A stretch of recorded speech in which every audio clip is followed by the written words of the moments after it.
आरफा को बड़ा शदीद किस्म का धचका लग चुका है, क्योंकि वो जान चुकी है कि बहुत बड़ी खुशखबरी है साहिर के पास, जिसको सुन के वो काफ़ी हैरान होती है और सोचती है कि देखिए, मुझे तो समझ ही नहीं आ रही कि मैं कैसे उस लड़की को यानी उसे उससे माफ़ी मांग के उसको यहाँ पे लेके आऊँ। वो सोचती है कि इस लड़की की खातिर रज़ा ने अपना बेड़ा गर्क कर लिया है और देखो कितने गहरे गहरे झूठ बोल के अपना आप भी ख़राब किया। लेकिन रज़ा को भी इस चीज़ का पता नहीं है सायरा के बारे में, और जैसे ही उसको पता चलेगा, मुझे यकीन है कि सायरा को खुद वो इस घर में लेके आएगा। जिस पर उसका बाप कहता है कि जो कुछ आप लोगों ने किया है उन लोगों के साथ, मुझे नहीं लगता है कि वो लोग अब यहाँ पर आएँगे। दूसरी तरफ आप देखेंगे कि नसीम बहुत ज़्यादा खुश है। चार यानी कि जो कुछ हो रहा है, वो सारी चीज़ों की ज़िम्मेदार ये दोनों बहनें ही हैं। इतनी खुश है और कहती है कि अब लगा तीर निशाने पर। अब जो कुछ हो रहा है बड़ा बेहतरीन हो रहा है। यकीन मानिए, दिल को ठंडक पड़ गई जब मैंने अपने कानों से सुना कि अब्दुल बारी कश्यप को ज़लील कर रहा था।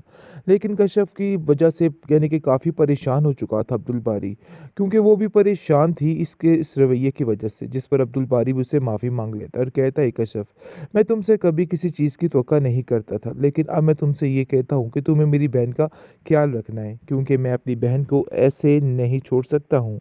वो अकेली रह चुकी हैं, शायद तुम्हें इस चीज़ का अंदाज़ा नहीं है, और अगर वो इतना हमारा ख्याल रख रही हैं, तो हमें भी तो उनका ख्याल रखना चाहिए ना।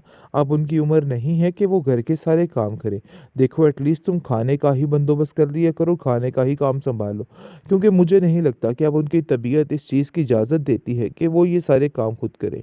मैं उनको इस उम्र में काम नहीं करवाना चाहता, लिख के नहीं पढ़वाना चाहता। जिसको सुनकर वो कहती है कि मुझे समझ नहीं आ रही कि आखिर एकदम से हर चीज़ कैसे बदल गई। मेरे सामने तो वो ऐसे मीठी रहती है, लेकिन साइड से छुरियाँ वही चला रही हैं और वही सारा मामला ख़राब कर रही हैं। अरे भाई, कब तक ये तमाशा चलेगा? उनको कहिए कि छोड़ दीजिए और जो करना है बिल्कुल सामने-सामने कीजिए। नहीं डाल सकता, ये तुम्हारी ज़िम्मेदारी है, खाना बनाना और हर कुछ करना। तुम खामख़ाह मेरी बहन पर सारा कुछ डाल के और सुकून से इधर बैठी हुई हो। देखो, मैं ये बात हरगिज़ बर्दाश्त नहीं करूँगा। मैं तुम्हें आज बता रहा हूँ, लेकिन आइंदा मुझे ये सारी बातें ना करनी तलाशियाँ पड़े। की और सब कुछ किया, लेकिन अंदर ही अंदर वो सबकी जड़ें काटने के लिए तैयार बैठी हुई है।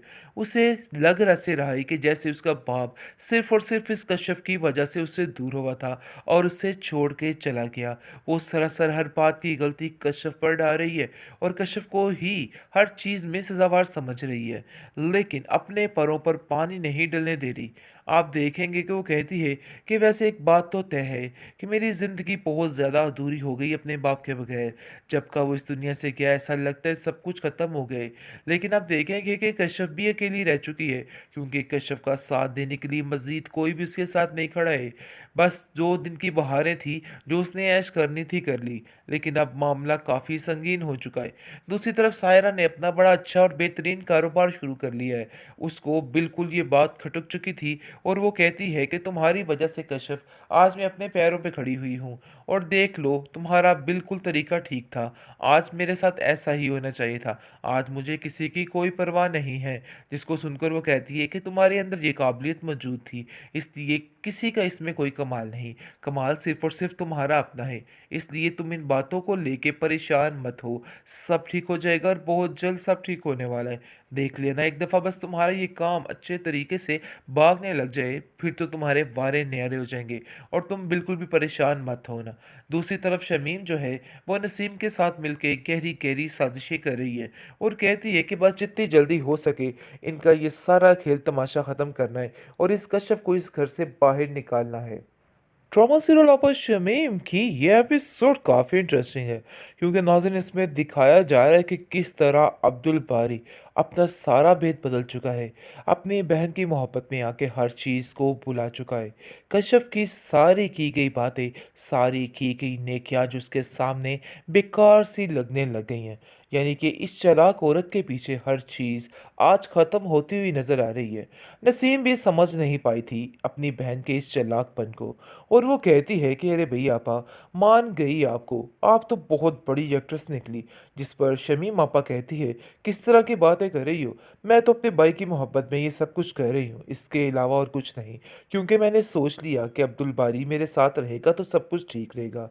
जिसको सुनकर वो कहती है कि ये ड्रामेबाज़ी किसी और के साथ कीजिएगा, मैं आपकी बहन हूँ और आपको बड़े अच्छे तरीके से जानती हूँ कि ये आपको कश्यप को हराने के लिए कर रही हैं। इसके अलावा आपका कोई मकसद नहीं है, क्योंकि शमीम के दिल में ये बात बैठ चुकी है कि जैसा भी उसके घर में हालात हैं, अब्दुल बारी जैसा भी है या उसका बाप उसको छोड़ के गया है, ये सब कुछ कश्यप की वजह से हुआ है।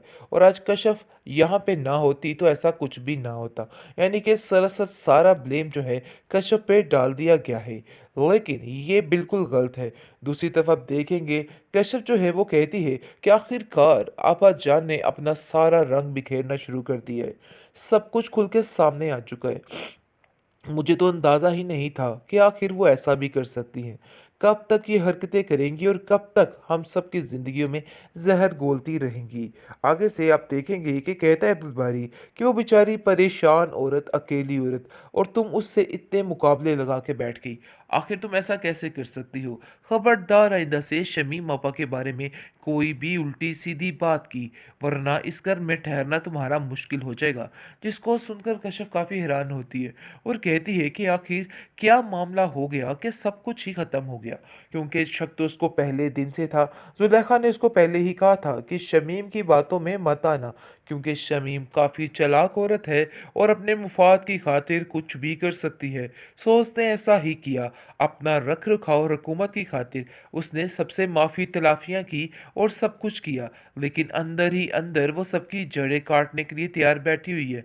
उसे लग ऐसे रहा है कि जैसे उसका बाप सिर्फ़ और सिर्फ़ इस कश्यप की वजह से उससे दूर हुआ था और उसे छोड़ के चला गया।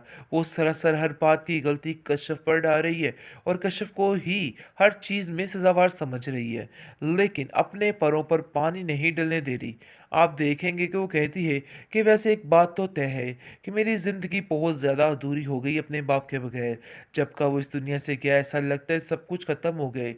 लेकिन आप देखेंगे कि कश्यप भी अकेली रह चुकी है, क्योंकि कश्यप का साथ देने के लिए मज़ीद कोई भी उसके साथ नहीं खड़ा है।